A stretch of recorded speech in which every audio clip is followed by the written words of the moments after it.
So Gobekli Tepe, brother, if there is such a thing as an ancient conspiracy theory, it's this. So I remember hearing Graham Hancock come on your show back in like 2015 or 2017, and he was talking about Gobekli Tepe. And at that time, he had shared that the site was only approximately 5% excavated. It's the first video on my channel. It's like August 2017, and I shared the details of it. These pillars dates back 11,600 years. It appears to be purposely buried at the same time of the Younger Dryas climate catastrophe. This is fascinating. And, excavations were continuing. So I'm like, okay, I'm going to backburn this topic of Gobekli Tepe for a little while, let them further their excavations, and I'll revisit this later when there's something new to share. So earlier this summer, I'm like, all right, let me revisit Gobekli Tepe and see what's new there. And I was astonished to learn that 5% figure was still the same. Have you heard this? Yeah, I've watched your videos on it. Yeah, YouTube channel, Bright Insight. Subscribe. Yeah. Don't forget to shout Undeniably strange. Your videos are undeniably strange. So here's some images where you could see what it kind of looks like along with this globalheritagefund.org story on it. So it shows 5%. Right. And that figure is still the same as of 2023. Yeah. I had there's a lady who does tours there and corroborated the 5% figure. And then there's a gentleman named Hugh Newman, who's an author and also leads tours. And he communicated with me that what they were going to do, and I couldn't believe this, they're going to defer a full-scale excavation for, quote, future generations with a 150-year estimated time frame for a full excavation of Gobekli Tepe. And I'm like, wait a second. Are you serious? Like, this makes no sense. We're talking about arguably not just the world's oldest ancient site, but arguably the most mysterious, because it's like you were just saying, it's not supposed to exist. Based on everything we were taught in school, it's supposed to be the Sumerians. And then you have the site of Gobekli Tepe, made up of sophisticated pillars and concentric circles. At least 5,000 years older. Yeah, older than almost 7,000 years older than Stonehenge, and Stonehenge is a mystery of itself.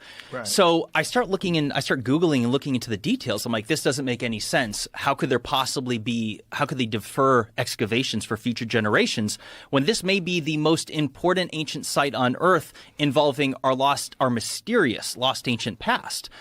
And so I started digging into this, and I couldn't believe what I found.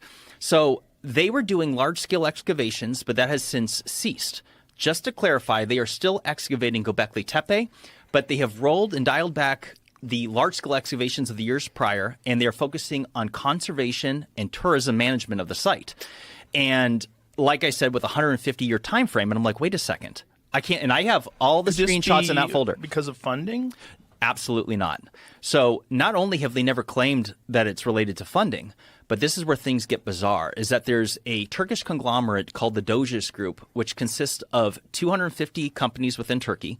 It's a billion-dollar industry, and they're the ones that took over management and funding of the site back in 2017, and they announced this at all places, the World Economic Forum meeting in Davos. In 2016 is when they announced this partnership. Initial funding of $15 million. At that time, they set up the infrastructure for tourism. Roads, sidewalks, walkways, roofing platforms.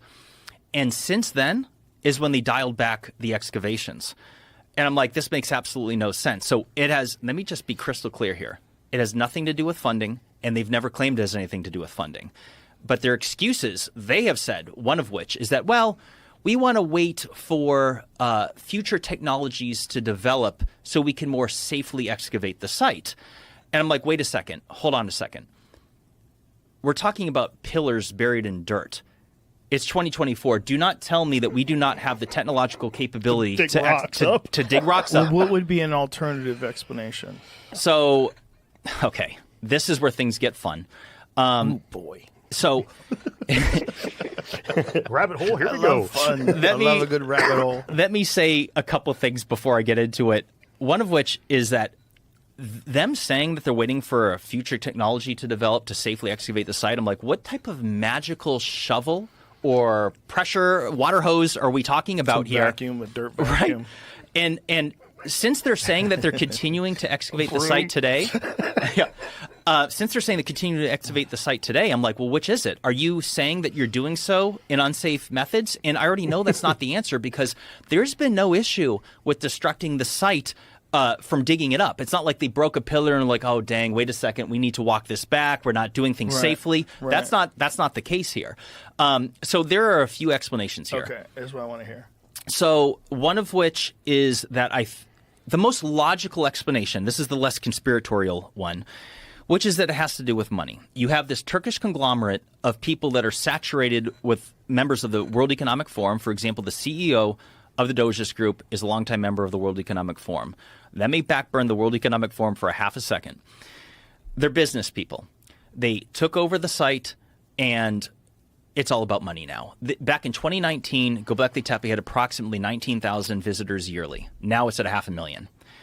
Their focus, if nothing else, they're just trying to bring revenue in. It's all about money. Yeah, they don't care about excavating the rest of the site. If they spend 15 more million, it's not going to bring 15 more million in revenue. Right. And they just want their money back. Okay. Right. Okay. But I'm like, well, that makes sense. It does make sense. To weigh in on that real quick, it also the mystery plays. That site is probably the second most popular place on the planet with people like ourselves, and the more mystery is there, the more money. It's the more like we deal in mystery. So if they excavate everything and we know everything there is about that site, and it's all super mundane and there's nothing cool about it anymore, that tit dries up and there's no milk but coming how out. could it ever stop being cool? I agree. It doesn't make any sense. I agree with that, but that one doesn't make any sense. That's a Zahi Hawass kind of thing. He's of the same opinion where I think a lot of the same things, happen in Egypt for the same reason. Zahi Hawass's quote was saying that those New Age people, it doesn't matter what happens in Egypt, the New Age people, they come. It's about tourism. Ever since the Arab Spring, tourism in Egypt's been lower. So I think a lot of the same, we're going to talk in a minute about the hidden chamber in the pyramid that they've located and still haven't excavated for whatever fucking reason. I think that might be part of it. If you want to get super mundane and not conspiratorial, it's just a simple. The tourists keep coming while there's a mystery there. As soon as we open that up, it's just an empty chamber. I don't buy that. Me I think either. The mystery of the structures themselves that we have completely excavated is just so fascinating. So let me be clear on Gobekli Tepe. It's somewhere between 5 and 10% excavated. Which means that. So it says some archaeological sites that where only 10% or less have been uncovered. None of which date back anywhere near remotely as old as Gobekli Tepe. And so just to put this into perspective, Gobekli Tepe, according to ground penetrating radar, consists of approximately 200 T-shaped pillars. Only 72 of them have been unearthed. And as of just a few years ago, they're dialing that back to fully excavate them, which again, the 150-year time frame. And I'm like, this is entirely unacceptable. There could be hidden answers about our lost ancient past waiting to be discovered on these pillars, because all the pillars are trying to tell us some sort of story. They all have depictions, animals, all kinds of things on them. There's the shaman with the bag. Right. Which is very interesting. Right. We've seen that from the Sumerians. We've seen it in South America. The bag thing is very fascinating. It is. It's hotly debated. I'm sure. You could say maybe it's a tool bag. You could say maybe it's psychedelics he's got in that bag. Academics say it's just water. Water. It's a water bucket. You guys familiar with the work of Martin Sweatman? Excuse me? You guys familiar with the work of Martin Sweatman? Yeah. No, I am not. He's the one that he was on Ancient Apocalypse season 1 for a minute. He's the guy who made basically a star map of that pillar 43, and in his opinion, those 3 handbags at the top were 3 sunrises. And if that's the case, that would almost make sense, because then like a picture of an Assyrian holding that would be like a holding of astronomical knowledge. Like this symbol could have been a symbol of knowledge of astronomy, which is one thing, honestly, about Gobekli Tepe. Could have been a book bag. It could have been a book bag. Right? It kind of makes sense. They probably had to travel around with their books. So here's the thing. That pillar, that's just one pillar out of 200.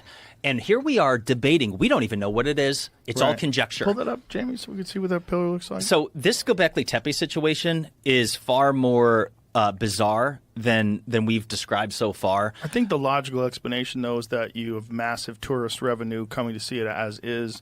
Why spend more money and excavate these things? I think this is the pillar. I think that's the most logical explanation, but it could be more insidious than that, because So that's one pillar. That's pillar 43, the most debated one of them all, and there's approximately 128 more pillars that are still buried in the earth. What's that bird doing holding the earth? Dr. Martin Sweatman, his first paper on Gobekli Tepe's pillar 43, he's got Scorpio on the bottom. He believes that's Sagittarius, that's the sun, and if that's one.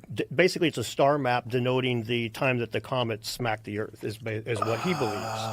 Each one of those V's, his latest paper on it, each one of those V symbols is a day. In his opinion, each one of those boxes is a month. And there is basically a full year denoting the whole thing, the way he's broke. That's very interesting stuff. And one of the things that's wild to me, when we talk about like the lack of further excavations, is almost every pillar we bring up has new symbology, new symbols, new iconography. If we're trying to find some sort of ancient proto-language or something, we need more symbols. We need more things on Earth. Sure. Yeah. And that's completely opposed by the mainstream archaeology. The idea that these guys had any sort of written language is fucking ridiculous. And what are the theories involved in, I know it's been theorized that it was purposely covered in dirt. It really looks like it. If you look at pictures of the excavation, it looks like it was all piled in with stones and dirt, because if it was some sort of natural event, it would have destroyed the pillars. The pillars are preserved. So it wasn't just blown in with dust. If you look at it's gravel, and like as Graham Hancock has explained, that Klaus Schmidt, the original excavator of the site before his untimely passing in 2014, the people that have worked the site believe it was intentionally buried. That is debated in academia today. But isn't there also carbon isotope dating of the ground soil that shows it's the same age throughout the entire whatever feet it is of the dirt that's covering it? And so it's very apparent that it was purposely buried. And what's interesting about that is that it coincides exactly with the Younger Dryas climate catastrophe. So if you want an alternative idea we could talk mudslides. No, because it would destroy those pillars. Knock them over at least. Yeah. That's I've seen that in Iraq with the statues. Right. So we'll share. Let's talk about this in a second. This is where things get wild. So that's before the excavation. This is an aerial photo from what year is this? That should be 2004. Or no, excuse me. That'd be before 1994. Yeah. They started excavations in 1994, 1995. So that is when it was just dirt. Correct. Everybody thought it was just a regular hillside, which makes you wonder how many more there are out there. Well, they're finding dozens of other sites around Turkey that are all even older. Over the place. And even older. Yes. So let me tell you a few different things about Gobekli Tepe. When you bring up pictures of the pillars, notice how they all annotate animals on them. Yeah. Now, this is a fun topic, and I have a few other things to share. One of which is that if you want to talk about reasons not to excavate it, I'll give you two possibilities. And this is just conjecture. I don't know what the answer is. Let me say this up front. But part of it could have a religious implication as well as a climate change implication. Let me start with that. So we know it is an established fact that the Younger Dryas climate catastrophe happened between 12,800 and 11,600 years ago. We know that there was vast changes in weather patterns throughout the northern hemisphere. The only part of it that's debated, and as well as near extinction events or extinction events of many different mammals in North America, what we know is that something happened. Whatever it is what's debated, whether it's a cosmic impact, whether it's a pole shift, whether it's sun cycles, all kinds of conjecture all the way around. But when I mentioned the WEF, they are the biggest proponents of the man-made climate change narrative. They're the ones that want to get rid of gas-powered stoves. They want us to get rid of vehicles. They are pushing their initiatives around the world, and they believe that we're destroying the planet. I'm not saying they're entirely wrong, but I don't agree with their ways of going about it, but that's a side point. But here's the thing. When you look at the legend of Noah's flood and Noah's Ark and the flood, so I'm not suggesting that there was a flood that covered every mountain on Earth, and nor am I suggesting that there was a boat that housed every species of animal on Earth. However, if Noah's Ark existed, many believe that it was crashed onto Mount Ararat, which is also in Turkey. And something fascinating is that in the Bible, in Genesis 8:20, some of the first verses after Noah emerged from the flood, is that he was said to have constructed an altar to the Lord where he sacrificed some of every clean animal and some of every clean bird. Gobekli Tepe is in Turkey, and every single one of those pillars annotates animals. And some have suggested that it could be Noah's altar. Now, that could be one reason why they wouldn't want to excavate it, is because Turkey is an Islamic country, and if there was some Christian religious belief that was corroborated, they might not want that to happen. Another possibility is that the site itself might corroborate the Younger Dryas climate catastrophe. And when we're in a time frame where they don't like talking, academics, they don't like talking about cataclysms. They want to pretend they didn't happen. They want everything to be man-made climate change. Jericho in the Jordan Valley is absolutely intriguing. The massive tower there, which again dates back right to the end of the last ice age, a huge megalithic tower with the world's oldest known megalithic stairway that runs up inside it. So what's emerging as a result, if Gobekli Tepe hadn't been found, none of this would have happened. But it's led to a widespread interest in the whole area. So while excavation may have stopped at Gobekli Tepe or may have slowed down, it is continuing elsewhere across the region. And to be fair to archaeologists, we need to recognize that. Is the size and scale of Gobekli Tepe unique in comparison to the ones that are around it? Yes. So far, the ones that have been found, Gobekli Tepe is unique. And I think it's clear now that Gobekli Tepe itself was the end of a process, not the beginning of a process. It was something that it was a marker. It was something that brought together the best of everything that they'd accumulated and created it in one place and left it there, finally at the end burying it, sealing it as a time capsule, which then was untouched for more than 10,000 years before Klaus Schmidt opened it up in 1996. I can't help feeling that's precisely what Gobekli Tepe is. It's a time capsule. It's a memorial to a lost time. And I think that what we're looking at in that whole area is the outcome of contact with an earlier, largely lost civilization. I think it passed on its cultural genes right there in that area of Turkey and down into the Jordan Valley and Cyprus. And not only there, also the Indus Valley civilization. It's incredible iconography which shows a man between two felines. It's a very striking image. You see a man and two tigers or leopards on either side of him, and he may be holding them apart, he may be gripping them in some way. What is this so Jamie can find it? You can find it on the Gebel al-Arak knife handle from Egypt. You can find it from Sayburk, Sayburk, in Turkey, the man between two felines, and you can find it in the Indus Valley civilization right across in Pakistan on these steatite seals that they used to make, where again you see that same icon of the man between two felines. And it suggests that cultural ideas way back in the remote past were being spread around the world very, very rapidly. Find anything there, Jamie? I can tell you the... So how much of that area where Gobekli Tepe has been searched with LiDAR? Here it is. Here's the images. Look at that. Wow. Yeah, there we are. That's Harappa. That's from the Indus Valley civilization, man between two felines. What do you think that supposedly represents? Nobody knows what it represents, but what's intriguing is that it turns up in so many different places. But I'd like to find just give me 1 second just to find something. I hope I'm online here. I am. How many of the areas have been searched with LiDAR? Hang on, Joe. Bear with me. Just no one worries. 1 minute. This is where I have to take my bloody glasses off. You got to go back and forth? Yeah.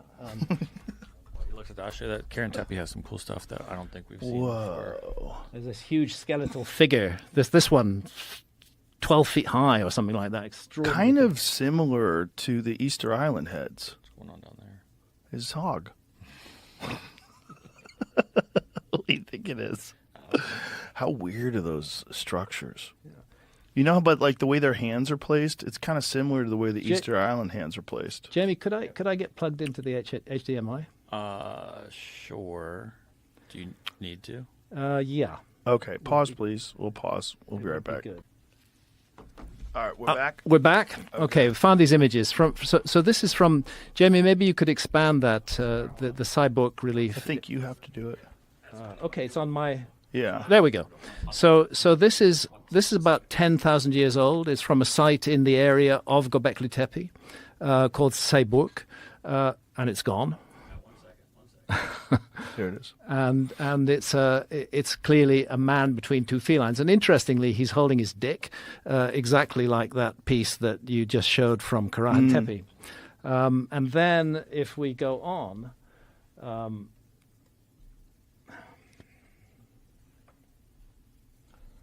I don't understand what I'm doing with this thing.